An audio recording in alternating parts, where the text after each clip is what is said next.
And we're going to jump into another call. This is Hipcat from Tennessee this time. And they would like to discuss men's roles in abortion. If abortion is a crime, men should be held as an accomplice. Men should do more to prevent unwanted pregnancy. Hipcat, how are you? And, walk us through what it is you want to talk about. Are you there, Hipcat? A little nervous. Hello. I'm so excited. I'm a little nervous about the overlap in the time, the delay. I hope you sound good. Oh, good. Okay.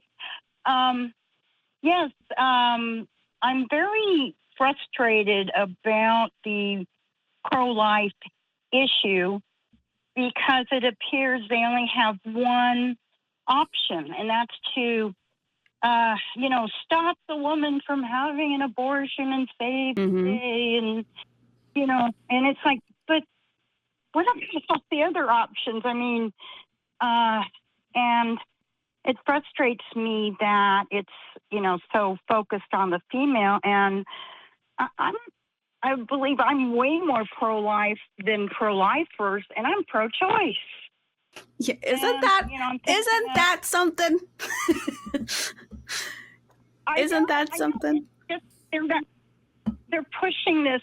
It's the woman's issue, and then, well, what about the male? I mean, they should be proud to do something and be a real man and maybe manage their ejaculations or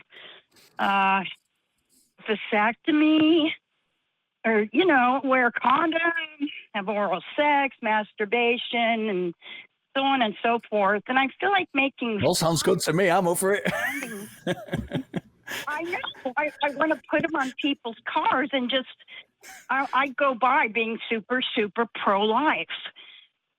But I'm pro-choice. I just don't want to turn off someone immediately.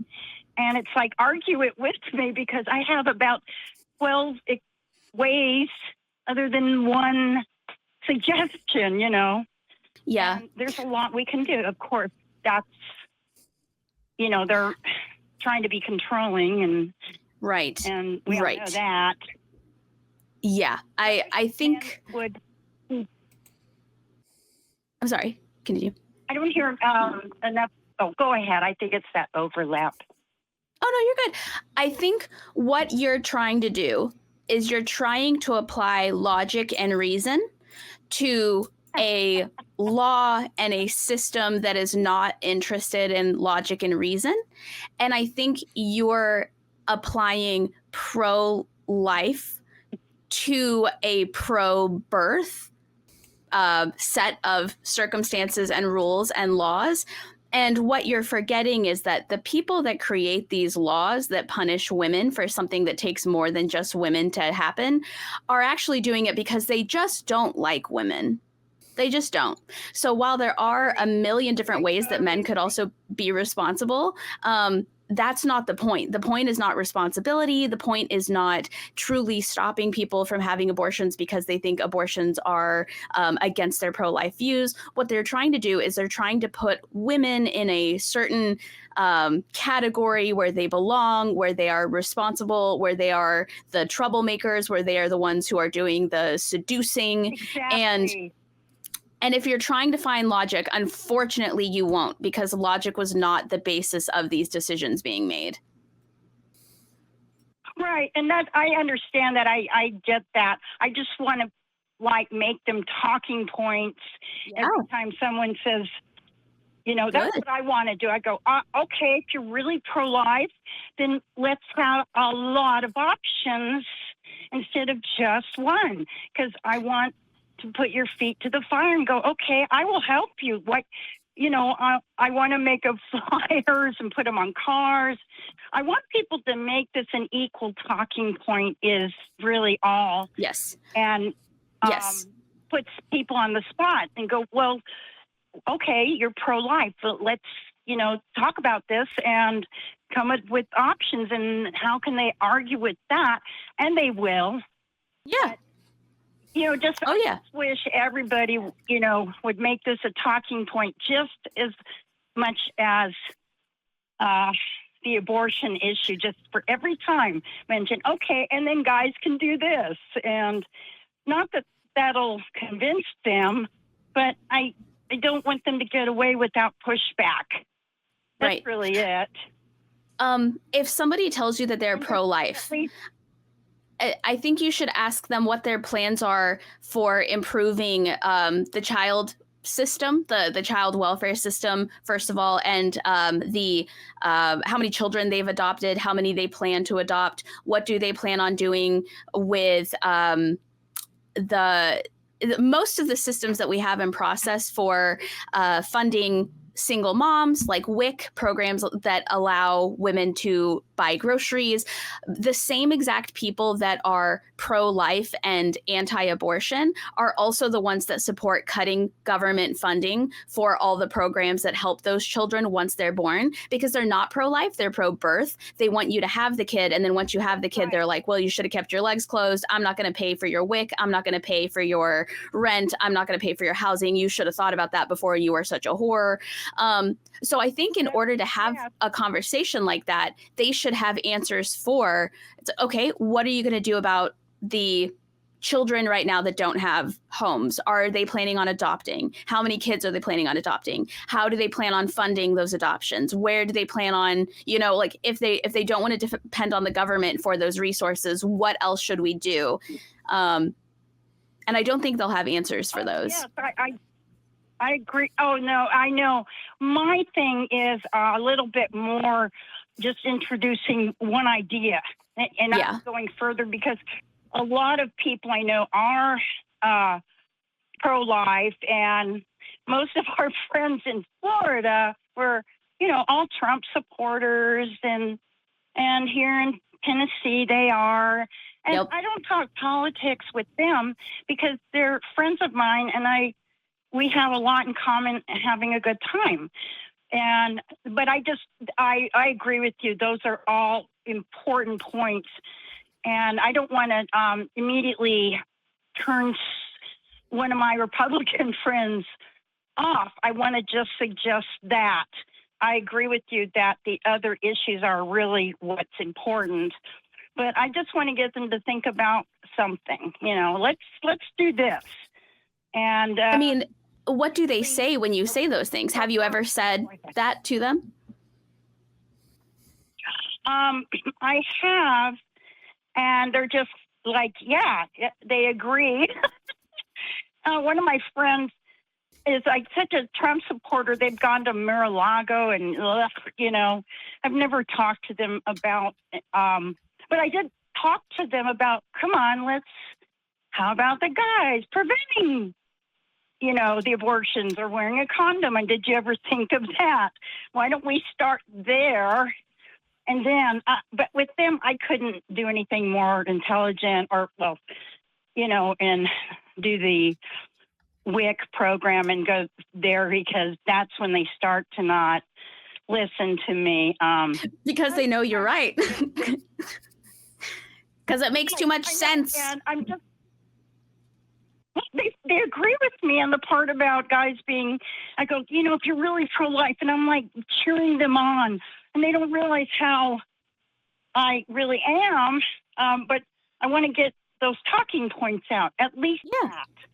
And they agree. Hipcat, I'm glad you mentioned that conversation, because one of the questions I was going to ask you was, where do you typically have these conversations? In what kind of scenarios? Is it online? Is it people in real life? Do you bring the subject up? Is it when other people bring the subject up? Or I might bring it up. Good. We are friends. We go to karaoke a lot. We hang out, and we just have a good time. I don't know if they talk politics, because I'm not hanging around for that. But I have, actually it is on Facebook. That's correct, yeah. And I was thinking it was in person, but yeah, my friends are mostly from karaoke. And anyway, just on Facebook, that's what I mentioned. And that's how the conversation comes up. Because I post something like, okay, what about men managing their ejaculations? How about that? And I bring it up just because it drives me crazy. And I just want to say those things. And they're like, yeah, any reason to help not have an abortion? How to not get there in the first place? So, but I agree with you on everything else too. Of course, that's what it's really about, controlling women. Right. Well, and I think it's great that I think it's really great that you're out here encouraging these conversations to happen. I think it's great that you're not just shutting them down. I don't know that I could be as strong as you, depending on who it was I was talking to on Facebook. I may just have to shut it down after a certain point. But I do think it's really wonderful that you're showing them that you're open to having a conversation and you're open to hearing their perspective. And then you're giving them your perspective and you're not apologizing for it. You're not pretending to share the same as them in order to just keep the peace and have fun and maybe do some more karaoke. I think it's wonderful that you're unapologetically having these conversations. Oh, thank you. And mostly it's just to get the first ideas out. I really don't go into much. I don't challenge them too much because they're really like in a cult. They're just closed-minded. I know if I get to the issues of WIC and medical care for women and birth control and everything, I just introduce the first idea. I don't think they don't have critical thinking skills. They lack the language skills and vocabulary skills to have further conversation. But it's really something to live in Florida. And, in California where I lived, I was raised kind of Unitarian and knew a lot of, people who were a little different in many ways. And in Florida, it's like everyone is a Trump supporter. Yeah. And it sounds like you're a really intelligent and empathetic woman. It sounds like you're very empathetic.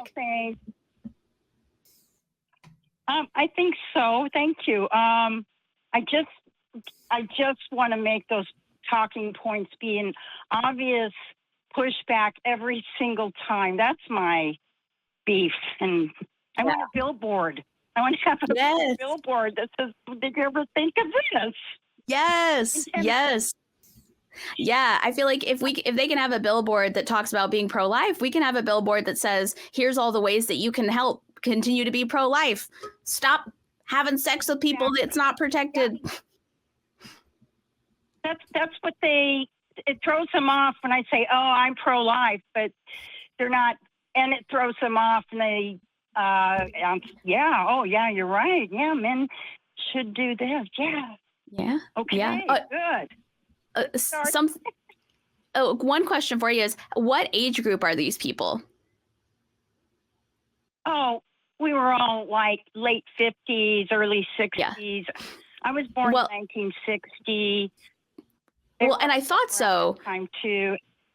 Because I'd be willing to bet if you talk to young pro-lifers, they're actually going to disagree and say, no, like we can't get vasectomies. It's easy for people who are done playing the field and having my body.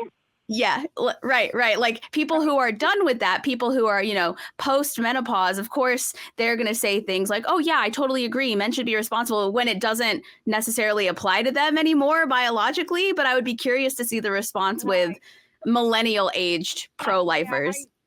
I might be too chicken to get too.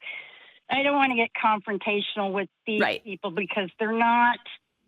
It's just not going to penetrate. It's it's not. It's like a exercise in futility to think they're going to think beyond that. Right. So I pretty much don't go there. But they're going to get it. Yeah, and kudos to you for keeping on, because I know that's no easy feat. Well, that's why I keep it kind of low key, just don't go further than just the first ideas. I wish it was simpler and I could just do all the things, but mention all the other issues.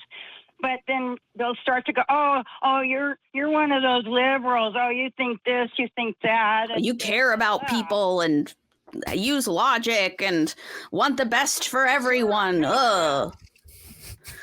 You're a feminist. You hate men, Yes. So, yeah. That's very interesting. Richard, I'm sorry. I feel like I've been just talking.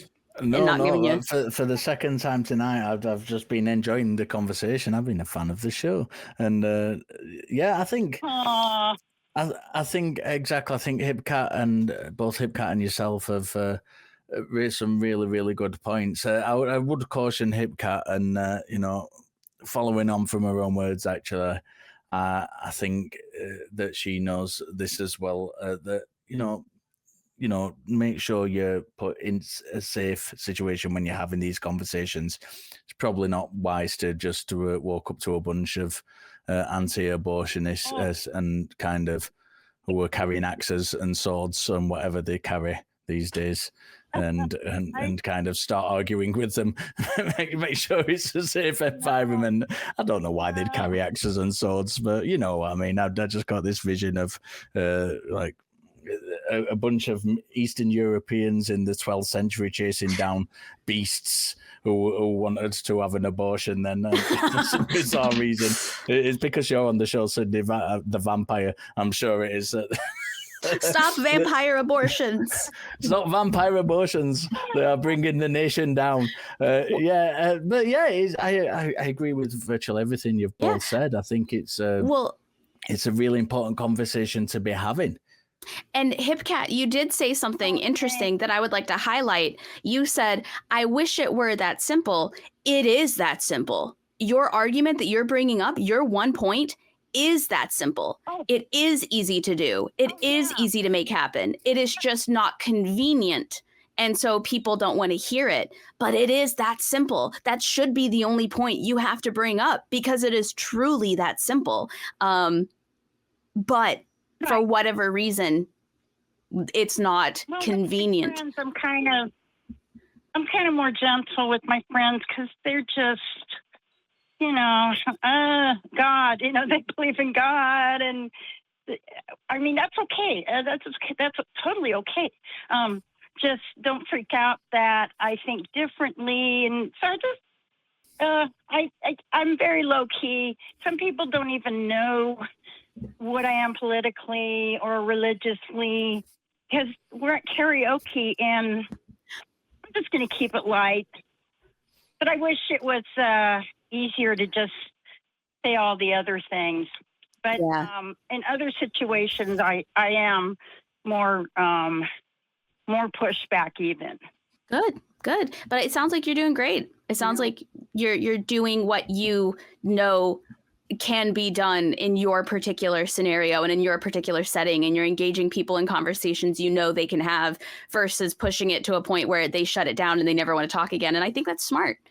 Yeah, you're infiltrating. I'm getting lots of mental imagery from this call. I've just got the internal image of you coming off the back of singing Suspicious Minds on karaoke and giving a wink over to your friends and saying, now we're going to talk about abortion. Right. And I love your show. I just love it. I came, if it's okay to switch gears, I came across these heathen shows and recently, and I'm so excited. And I listened to all you guys. I've been, yay! And you've given me some really good ideas.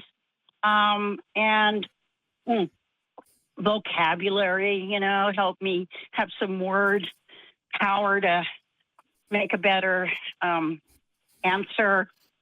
Let me just point out, Hipcat, that if you want to switch gears, and switching that gears involves showering us with compliments, feel free to do it as much as you like.